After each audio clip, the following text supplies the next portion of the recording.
Support for your public radio station comes from our members and from Mary Cariola Center, providing education and life skills solutions designed to empower individuals and the families of those with complex disabilities. Mary Cariola Center, transforming lives of people with disabilities. More at marycariola.org. From WXXI News, this is Connections. I'm Evan Dawson. Our connection this hour was made on September 18th, 2022, when PBS premiered a three-part series called The U.S. and the Holocaust. Here's how PBS billed the series: the three-part, 6-hour series that examines America's response to one of the greatest humanitarian crises of the 20th century. Americans consider themselves a nation of immigrants, but as the catastrophe of the Holocaust unfolded in Europe, the United States proved unwilling to open its doors to more than a fraction of the hundreds of thousands of desperate people seeking refuge. That series was created by a team including Ken Burns and Lynn Novick. We spoke to Novick when the team created the series on Vietnam, and today it's a chance to talk to her about documentary filmmaking, the power of history, and an event coming up next week at MCC. She is the featured guest at an event, and there's also an event on the MCC campus in which students and the general public are invited to a presentation on Seeing History, a conversation about visual storytelling. Lynn Novick, welcome back to Connections. Good having you. Thank you so much for having me. I just have to apologize. I'm getting over laryngitis, so I may have to take a sip of water every now and then, but it's great to be with you. It's great to have you, and we appreciate you making it work for us. I want to tell listeners we'll link to information about Lynn's visit coming up here in WXXI is supporting the noon event on Thursday, April 24th that is open to the public with a media sponsorship there, and we're glad to do that. So it's a Seeing History, a conversation about visual storytelling, and my colleague Beth Adams will sit down for a live interview with Lynn that day to talk about some of the themes that we're going to talk about this hour, and I'm sure they'll go in different directions there as well. Lynn, let's go back to September 18th, 2022. PBS premieres this series. What did you and Ken and the team hope that series was going to accomplish with your audience? Well, we made the film, as is the case for many of the projects Ken and I have worked on, because it was history we didn't know, and we wanted to learn, we wanted to understand how it was that America was not a place where refugees were really welcome as the rise of Nazism was unfolding and as the catastrophe took place in Europe. And so we decided we wanted to explore what were our immigration policies, who was welcome here and when, and how did that change over time, and what was going on in the United States as the Great Depression was unfolding and World War II was exploding. We've sort of, I guess I would say, a lot of us have, what we know about the Holocaust is focused on what happened in Europe, if we know about that. And we really wanted to turn the lens onto the United States. And so that precipitated a multi-year process of exploration, getting to know people who had survived, who had made it to the United States, either before the war or after, people who came here as refugees and went back to fight against the Nazis, and just getting a sense of the politics, the culture, and the history of that time was revelatory, to say the least. It really was. Lynn, when you go into a project like that, we're all human. We all have ideas about the world or certain biases. But some documentary filmmakers are, unabashed about making it an advocacy piece in certain ways. And some documentary filmmakers are bringing their lens to do their best to present history, maybe stories that were underlooked or not known well, doing their best to kind of scrub out any pre-existing notions. So tell me about curiosity and what you bring to a project like that, and how you explore it in ways that feel like it does not become just advocacy. Yeah, thank you so much for that very, very thoughtful question. I really appreciate the chance to talk about this, because documentary is a very capacious genre, and there's lots of different ways that people approach it. And as you say, there are many filmmakers who are making a film to make a point, or to make an argument, or to convince you of something. And for Ken Burns, myself, and our collaborator, Sarah Botstein, who directed the film with us, Jeff Ward, who writes our scripts, and our editors, all of our team, we are not interested in making arguments. We're interested in telling stories that are true, that are fact-based, that are, let's say, effective affecting rather, and that through the narratives that people tell us, we can understand the past better than we would otherwise. And so we open a project without an agenda, without having a plan of what we're going to say, and we learn from the material what is important, what happened, why, with no thumb on the scale, as Ken always says. So it's really not, the purpose is not advocacy. The purpose is exploration, education, hopefully enlightenment, if I may be so bold to say that just figuring out what happened. And oftentimes there will be people in our films, certainly in our advisory group, that disagree vehemently about the reasons why certain things have taken place and what the motivations were of the actors, who were making decisions. And so we welcome that disagreement and kind of argument about how to interpret the events of the past. The past is super messy. It's not laying out there on a silver platter for us to just hand it to you. It's very complicated. And so that's the joy of what we do, actually, is trying to figure it out and put together the narrative that to us and to the people we have advising us really is the best explanation we can come up with for what happened, if that makes any sense. Yeah, absolutely. And I wonder, as your career is going on, I mean, we're talking to Lynn about, in many ways, about the most recent work, the U.S. and the Holocaust, but, Lynn's resume is much longer than that. And certainly working with colleagues like Ken Burns, who listeners know well, of course, I mean, that's a long list of projects. Throughout your career, you talk about having an ethos of not putting a thumb on the scale. It feels now, Lynn, like almost everything in society gets viewed through this lens of, well, is that musician? Is that a right-leaning musician or a left-leaning musician? Is that a Reagan-appointed judge or an Obama-appointed judge? In ways that was not discussed this overtly and this politically before. And so I wonder if people, if they question, well, is Lynn Novick right or left-leaning? Is Ken Burns right or left-leaning? And do I want to watch it, therefore? Do you feel that inflects some of what the public is consuming more than it used to, or is that just my perception? Well, I think I'm not the only one to say that we're all affected by the political and media landscape that we live in, and it has become more fragmented and more divisive and more polarized. And how we navigate that is a huge question for all of us right now. And I don't think I have any answers. One of the things I've come to realize more and more as we've lived through some quite momentous events is that when you're in the middle of something, you really don't understand what's happening.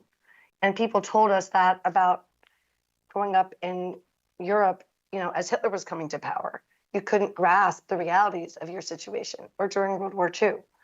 That when you're in the middle of something, it's just impossible to fully understand the implications of the things that you're seeing and feeling and hearing. And so I look forward to hearing what historians and documentary filmmakers will say about this time, probably about 20 or 25 years from now, when we understand better how it all plays out.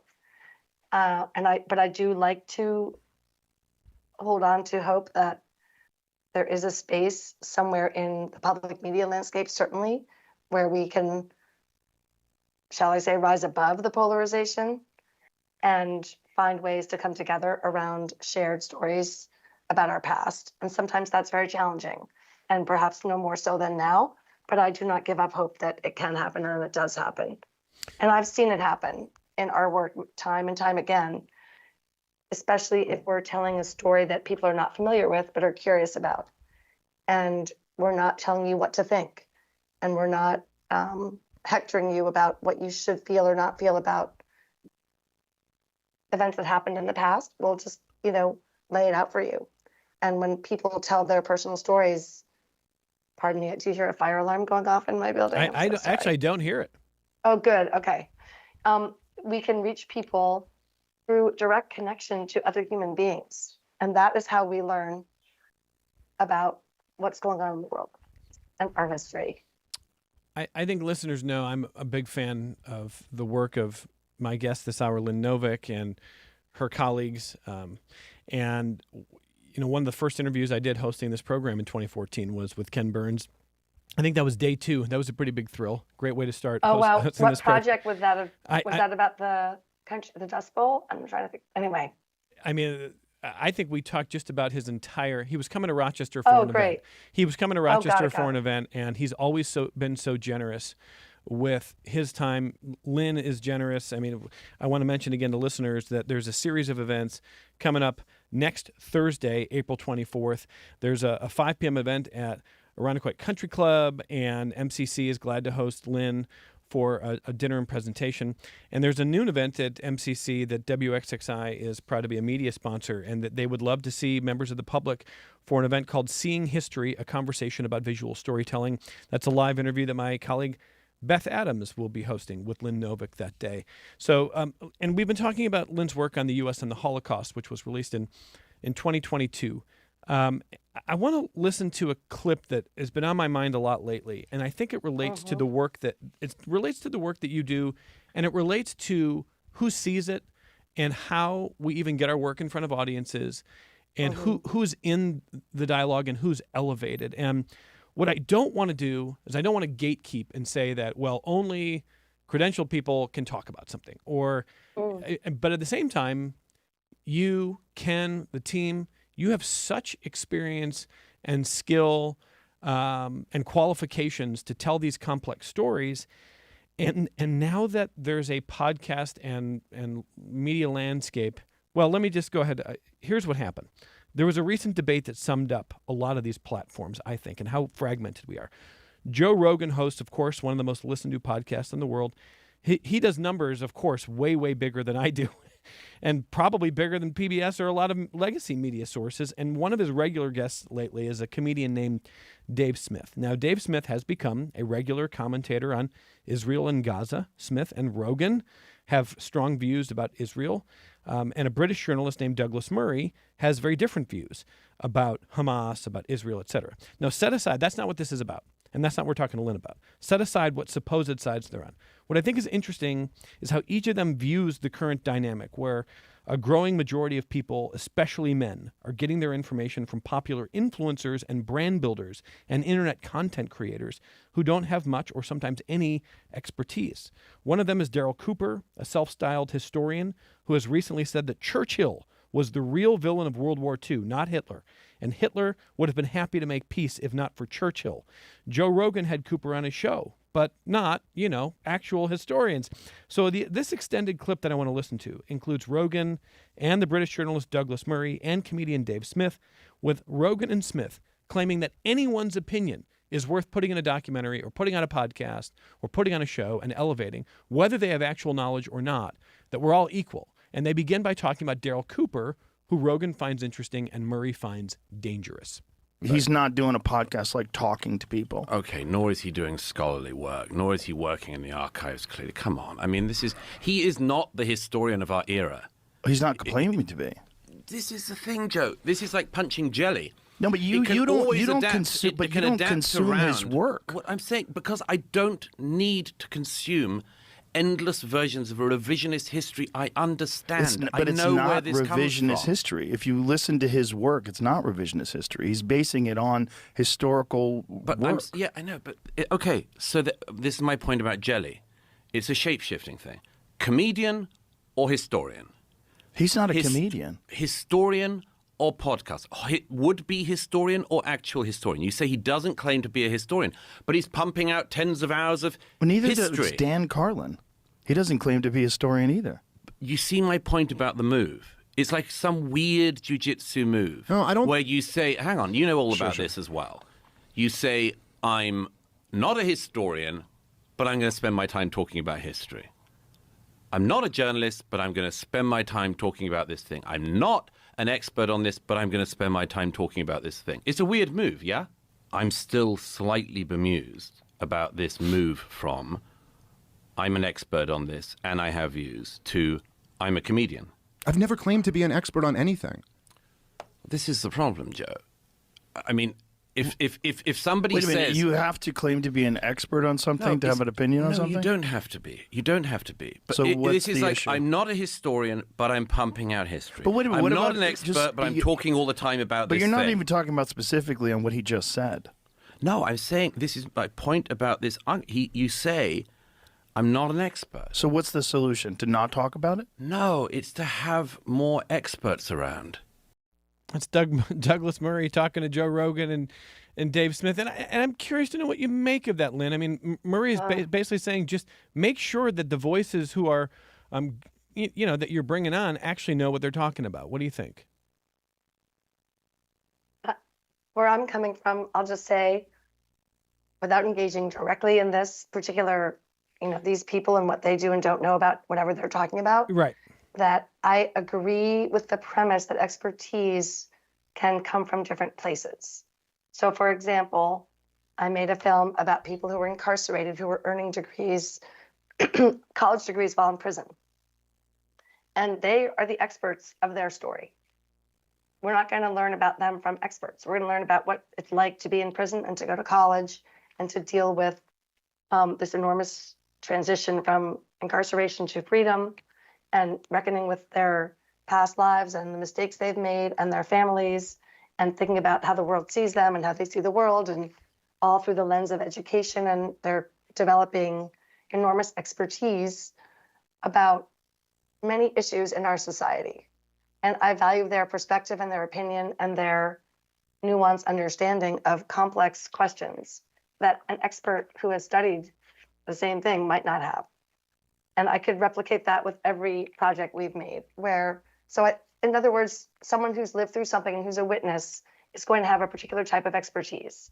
Someone who has studied it and done the best to understand why prohibition happened, let's just say. Why did we decide to make it illegal to transport, manufacture, and sell alcohol when people thought it would be a good idea? It turned out to be a terrible idea. So, people could have opinions. Hopefully they would be informed by something that gives them, I don't know what the right word is, not legitimacy, but a perspective that's informed. Credibility. They've taken the trouble. Credibility comes from, well, I guess I'll back up and I'll say, I believe there are facts. There are truths. There are things that happened. And yet we also know that over time, we reinterpret history. We learn new information. So we can't necessarily say something that was a fact in 1800 is 100% still considered, a fact today, because maybe we've learned more. So human knowledge is always changing and growing. Our understanding of ourselves in the past is also evolving. And so I think it's tricky. It's a very tricky question about who we raise up and who we ignore. Yeah, and so I feel pulled in multiple directions listening to a clip like that. I mean, I think I think a lot about conversations we've had and lessons I've learned as a journalist.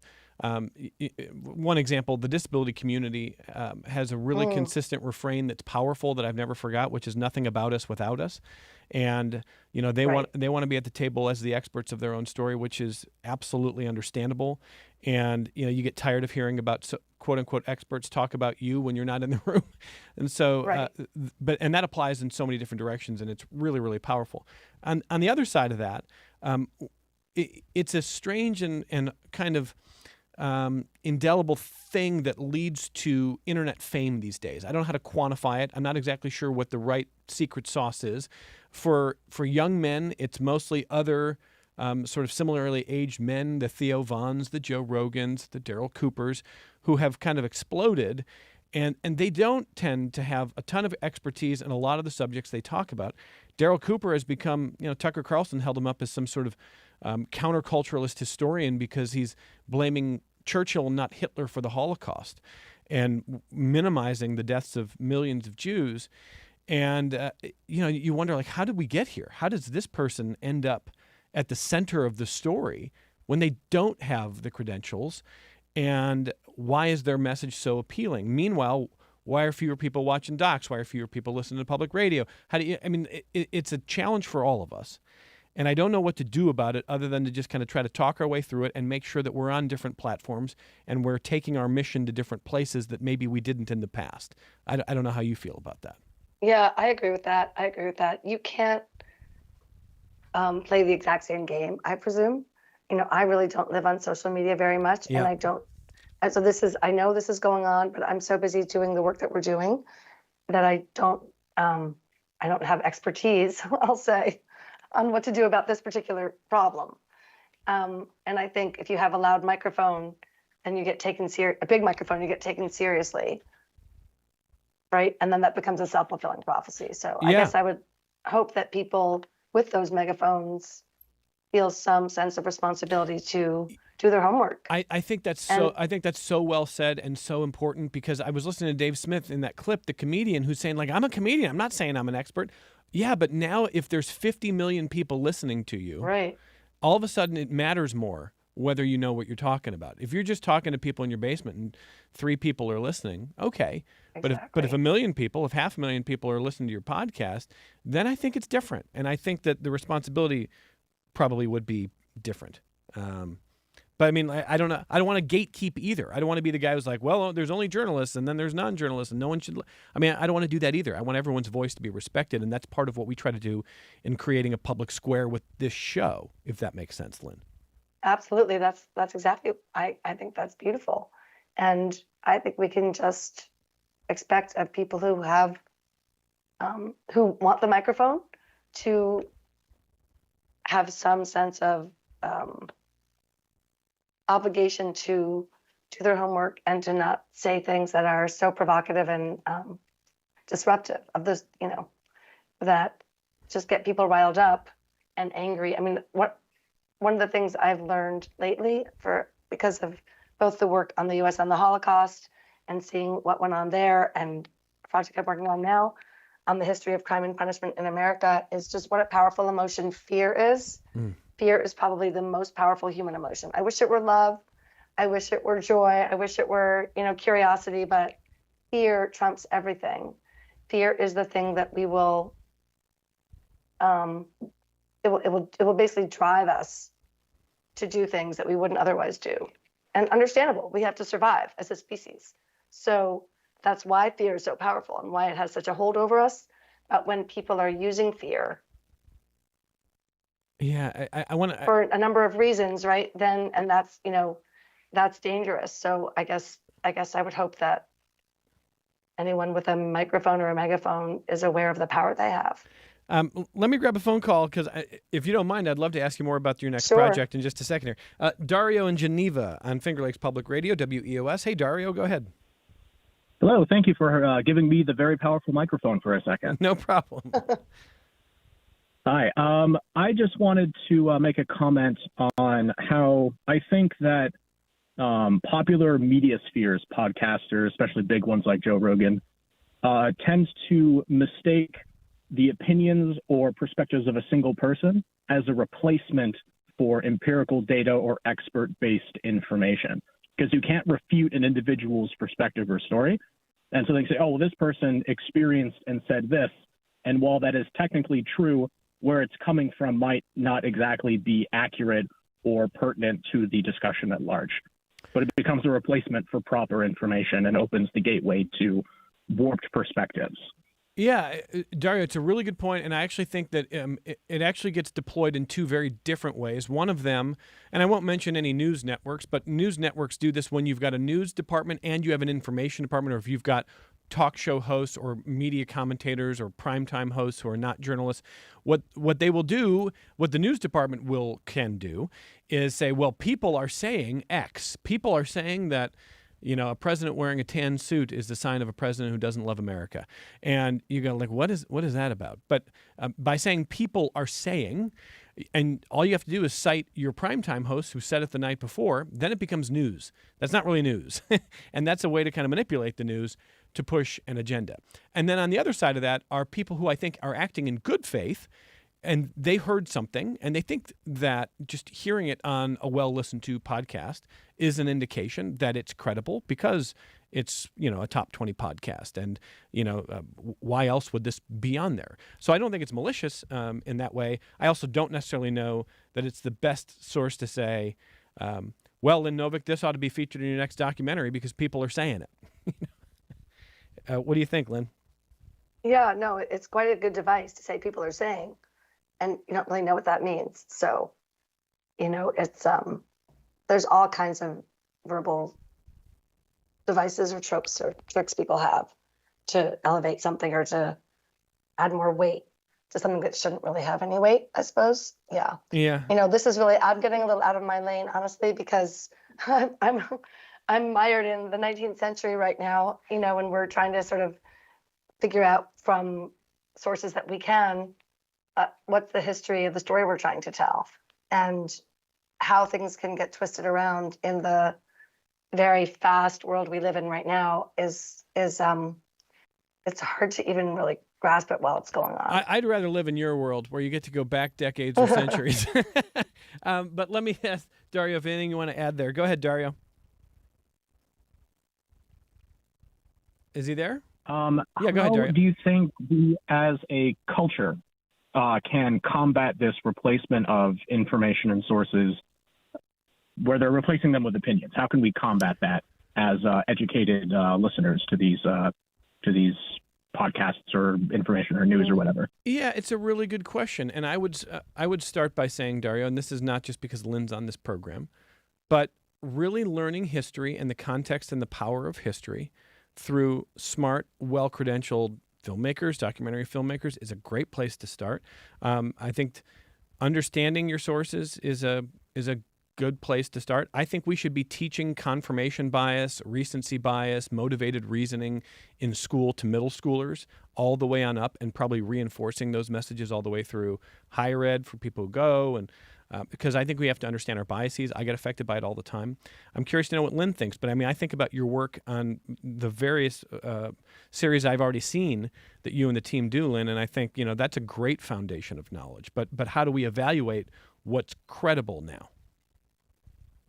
Yeah, well, one of the tools that we use is what we would call triangulation, which is, if you hear something that sounds like you're not sure that could be true, to on your own try to do some homework with sources that you would trust, that you think are legitimate, or that have an ethos of trying to get at the truth and actually work with facts.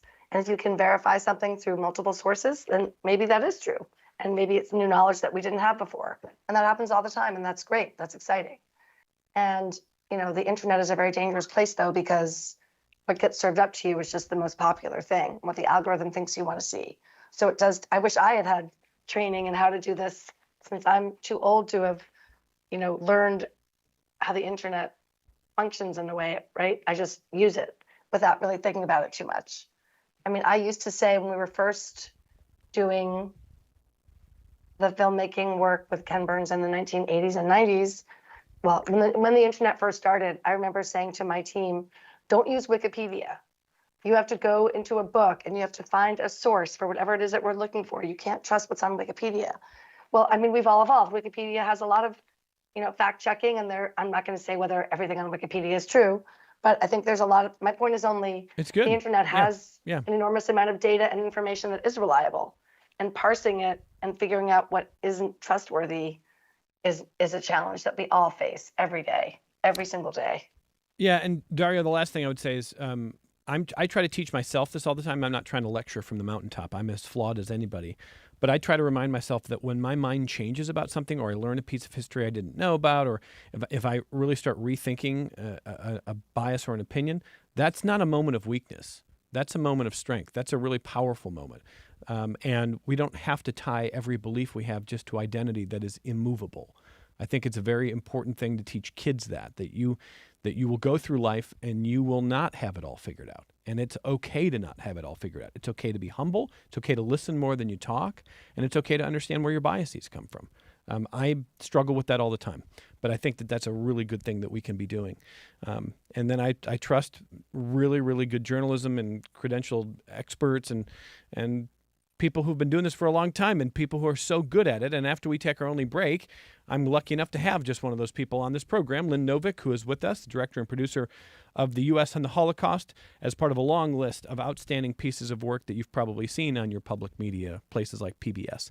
And Lynn is coming to Rochester as a guest of MCC, and WXXI is a media sponsor for a noon event next Thursday. Next Thursday at noon on the 24th, my colleague Beth Adams is going to be hosting a live conversation with Lynn Novick, and they're going to be talking about seeing history, a conversation about the power of visual storytelling.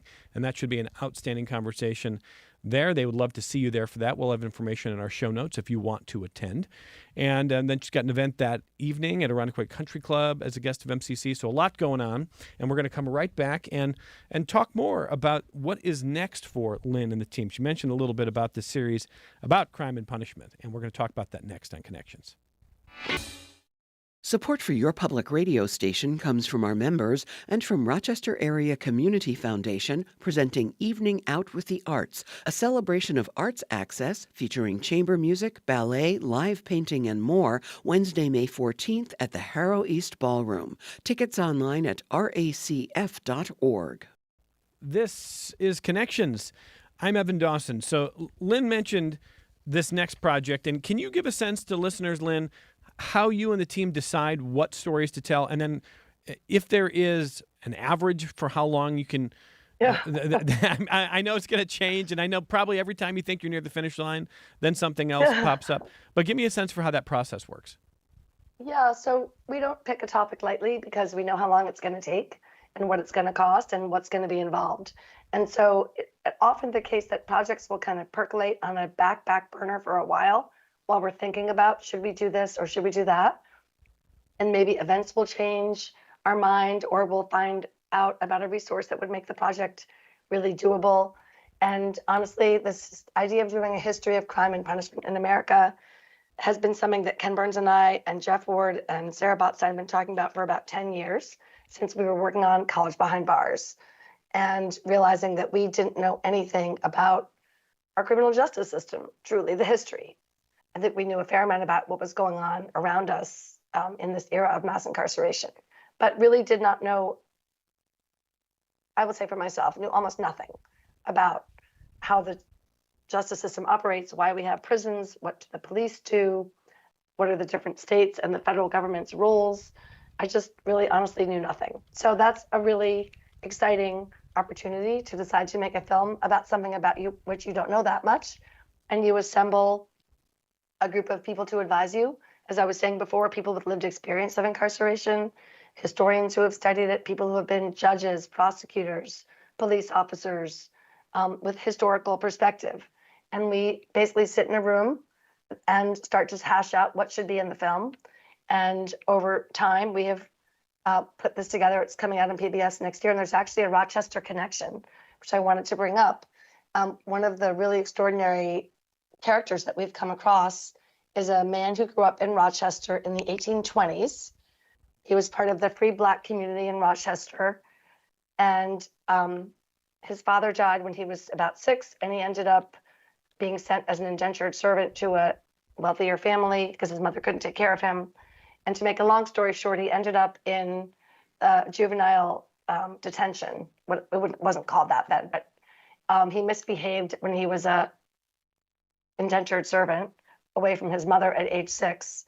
And so he ended up in something called the House of Refuge in New York City, and eventually never really was given the skills to sort of survive in society, and ended up in and out of prison for 20 years.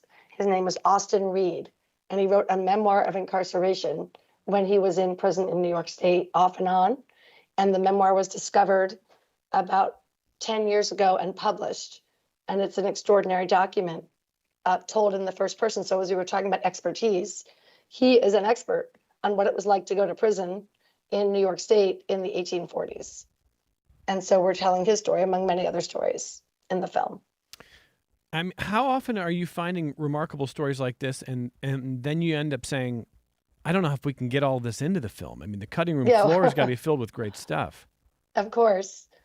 Yes, that is actually the challenge. That is actually the job, if you want to put it in a nutshell, is to cast your net wide, collect an enormous amount of material, and then sift through it, and then figure out what stories have depth, what stories really captivate us, what stories help us understand the larger context, the human dimensions of something. If we're talking about something like crime and punishment, can be very impersonal. So individuals telling us what it was like is enormously helpful. So, I don't know, for everything you see in a film, there's probably 100 other things that aren't there that we knew about and decided not to put in. That makes sense.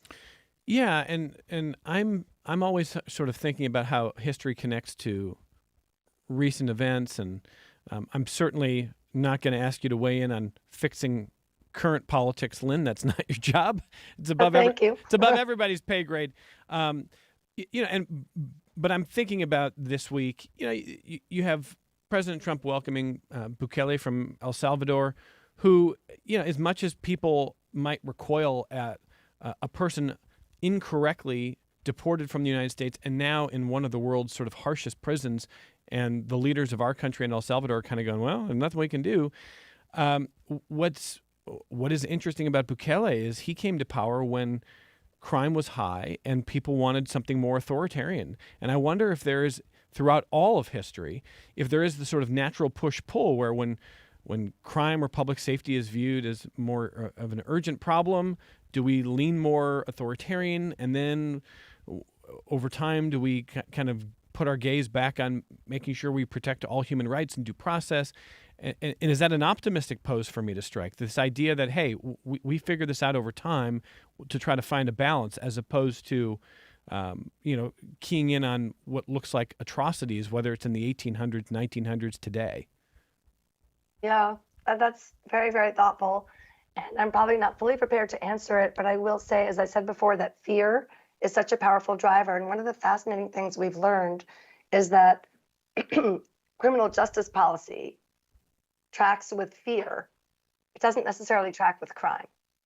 So you could be, in an existential way, fearful about economic insecurity, terrorism, climate change, infrastructure problems, illness, any number of things, the media feeding us a diet of scary things which we want to watch. And so fear or healthcare, any number of things that are truly frightening. And sometimes this feelings of foreboding and dread, there's not much we can do about all of that sometimes, or leaders don't have solutions, but they can make us feel safer by focusing on crime. And that this is a new, not new theory, but it's a deeper understanding of how we make decisions as a society that may not be the best for us. Yeah, and your insight about fear being perhaps the most powerful of all human emotions is really interesting. I think my favorite movie, look, listeners are getting a movie recommendation. Here you go. Okay. I think that one of the only perfect films is Albert Brooks's Defending Your Life. And the concept of that film is this afterlife where we go after we die to a place called Judgment City, where the universe is deployed to decide if our human lives were lived with an absence of fear, or at least not dominated by fear. And you go on trial for the life that you lived, and it's an examination of whether you were too much controlled by your fears. So fear can be powerful in different ways, Lynn. It can really sort of arrest our ability to change and to do what we think we should, or it can be a survival instinct that we need to have. How has fear factored into some of the storytelling and what you are seeing in this Crime and Punishment series? Yeah, it factors in enormously in different ways. In that, understandably, we are all afraid of violent crime happening to us or someone we love. And it can happen, and it does happen. And so, unfortunately, we listen to the loudest voices in the room sometimes, or we just are driven by fear and want to make it go away. And so we sometimes let an anecdote or a particular horrific crime story drive public policy, and not for the greater good. And you also see political leaders on all sides. This is a bipartisan issue that leaders on every side of the spectrum get involved in. They want people to feel that they're in control, that they're going to make you safe, and they're going to feel a lot of pressure from the public to do something. That's one of the refrains we hear a lot: do something, do something. Understandable. And sometimes the doing of something might require a long-term commitment to, let's say, drug treatment, better schools, any number of things that are social factors that will cause disorder and crime to go up. But if you're the mayor of a city or you're the governor or you're a senator, you're probably not able to fix those things so easily, but you can look strong and smart on crime by embracing a more harsh sort of set of policies. Mm-hmm. And this is what the dynamic started to happen in the 70s, essentially, till now. Before that, things were a little bit different. And we'll have to watch our last episode to get into a deep dive about this, but I think we see that it's not new in the 1970s and 80s. There's sort of a push and pull across American history. And we go through periods where fear is less of a driver and sometimes when it's more of a driver. What's the series release plan? It'll be on PBS in the fall of 2026. So about 18 months from now, I guess. Yeah. All right, clock's ticking. Let me grab another phone call from Fred in Brighton. Hey, Fred, go ahead. Thank you, Evan, for taking my call. Sure. I really appreciate it. I'm a first-time caller, long-time listener. It was interesting, that your guest is talking about fear, and earlier on you were talking about Joe Rogan, who I don't listen to. I've heard quite a bit about him, and also some other people who I have not heard of. And a lot of it, I think, has to do with people being manipulated by fear-mongering. And I would like to go back to the original 800-pound gorilla in the middle of the room, which was Rush Limbaugh. And I think there was a failure on the point of, I don't know if it would be the mainstream media, but he was an entertainer. But nobody called him out for that. And so a lot of people, for better or for worse, took him seriously.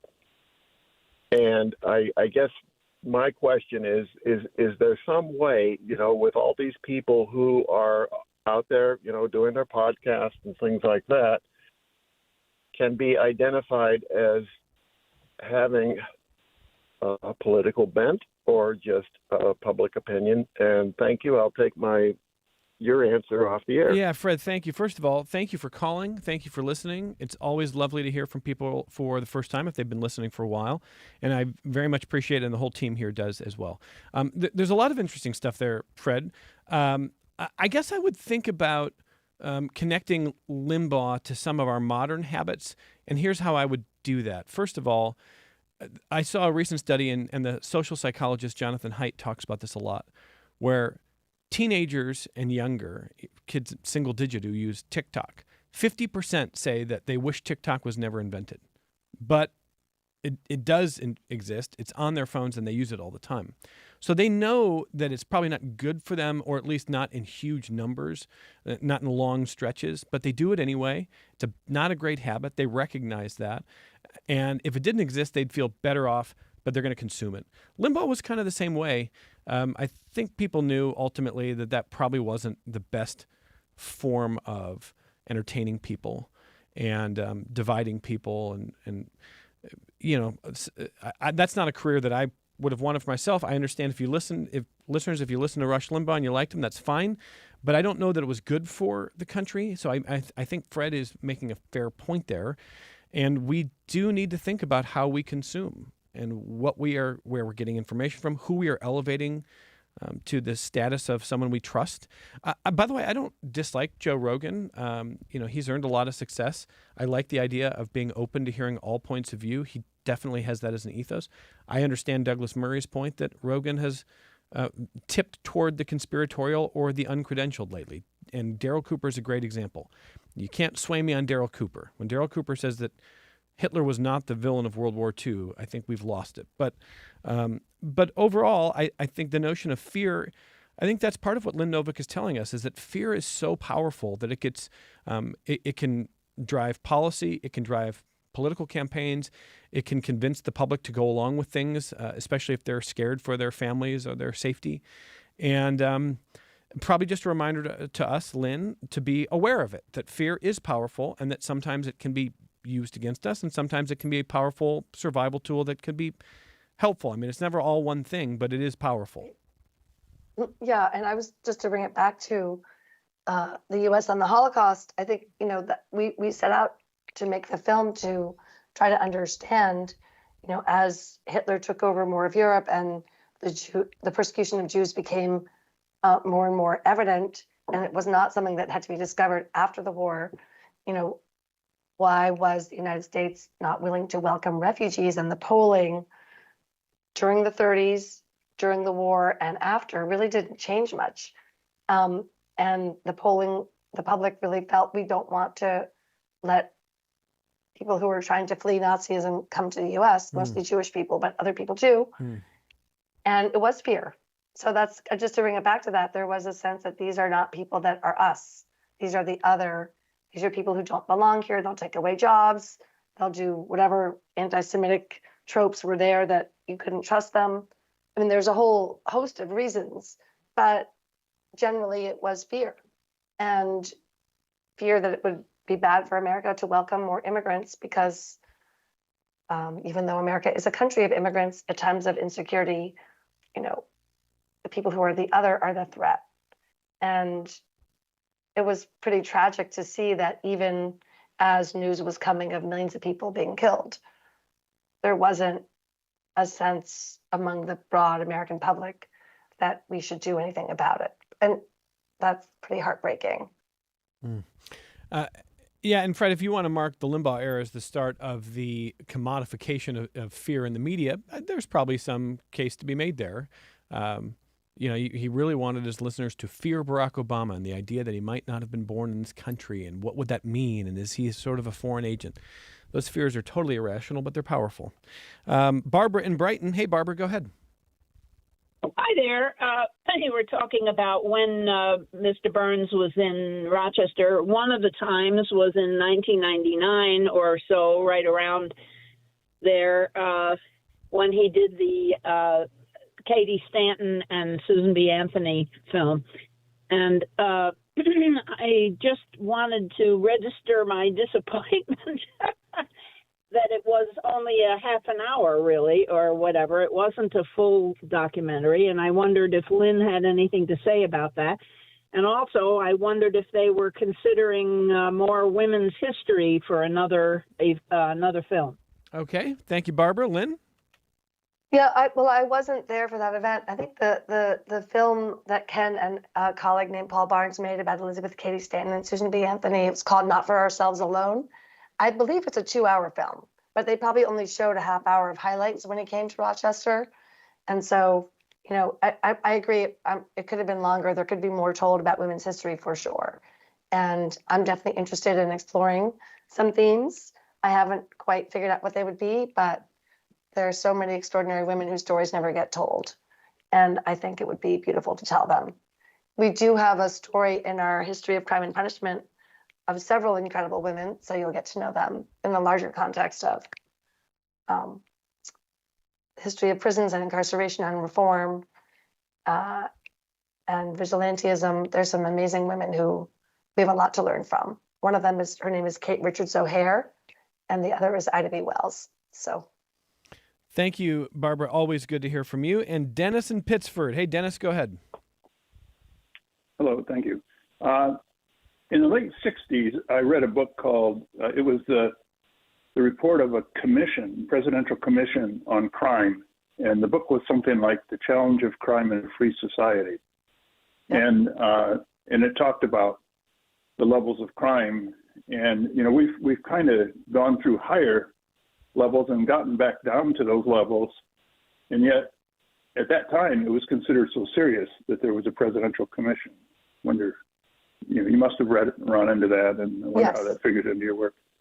Okay, Lynn? Yes, I believe you're speaking about the report of the Kerner Commission, which was put out. The Kerner Commission was formed in 1967 in the aftermath of a lot of urban unrest, riots, and rebellions, and crime was going up. And the commission took a year to study the problem. President Johnson, asked them to look into it, and their recommendations were that we have segregation and poverty and lack of opportunity, and the ghettoization of people is driving crime and resentment and fear. And so we need to address those problems. That was the conclusion they came to at the time. But the question of crime, Franklin Roosevelt declared a war on crime. President Johnson declared a war on crime. Crime has become a more and more important sort of factor in our society in the 20th century and to this day. Lynn, I've really enjoyed the conversation this hour, and I just want to close with this, maybe 30 or 40 seconds or so. So your series that have come out, I mean, they come out with a splash. What would you say, I don't know if there's a way to characterize the response to the U.S. and the Holocaust, but what stands out to you about some of the response to that work? It was really beautiful and gratifying to hear from so many people how much they learned from watching it and how it helped them understand our own history and how we are tied into the history of the world. And my favorite comment to get is always, I didn't know that. I did not know that. And that really is very meaningful. And I think also the chance to get to know some people who were in their 80s or 90s, even 100, that we interviewed, who are no longer with us, some of them. Yeah. So, we get to, it's like a magic portal to the past to speak with people who lived through it. And when they're gone, they're gone. But we're really grateful that we have their testimony in the film, and that makes it hopefully live for, many generations. So vital. That touched a lot of people, I think, just hearing from these people who were children in the 30s and 40s about what it was like to grow up in that time as a Jewish person in Germany or Czechoslovakia and see Hitler come to power and slowly begin to realize that the ground you're standing on is not solid. Lynn, I want to thank you for taking the time, director and producer of the U.S. and the Holocaust, among many others. We'll see you next week, April 24th, Thursday, in Rochester. Thank you for the time today. Thank you so much for having me. Have a great rest of the day. Lynn Novick. And from all of us, thank you for listening. Thank you for watching on the WXXI News YouTube channel. We'll talk to you tomorrow on member-supported public media.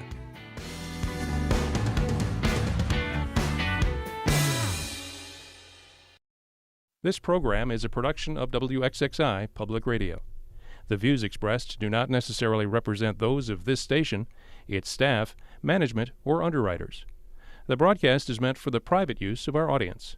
Any rebroadcast or use in another medium without expressed written consent of WXXI is strictly prohibited.